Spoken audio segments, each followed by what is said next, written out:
என்னடா இது ஒரு ஊரே சேர்ந்து கேட்ச் பிடிச்சி விளையாடுது அப்படின்னு நீங்கள்லாம் பார்ப்பீங்க. ஆக்சுவலாக அது விழுகிறது எல்லாமே மாம்பழம். எங்கள் ஊரில் இன்றைக்கி மாம்பழ தேரோட்டம். இது என்னோடய பாட்டி ஊர்.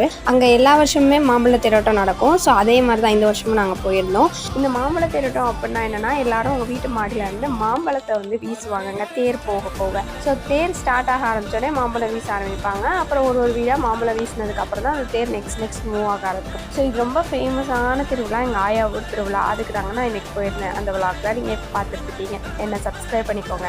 இவ்வளோ கஷ்டப்பட்டு மாம்பழம் பறிக்கிறதுக்கு நம்ம கடையிலே மாம்பழத்தை வாங்கி சாப்பிட்றலாம் அப்படின்னு நீங்கள் கண்டிப்பாக நினைப்பீங்க. ஆக்சுவலாக என்னென்னா, நம்ம என்ன தான் வாங்கி சாப்பிட்டாலும் இதில் இந்த பறித்து சாப்பிட்றதுல உள்ள ஒரு சுவாரஸ்யம் வேறு எங்கேயுமே கிடைக்காதுங்க.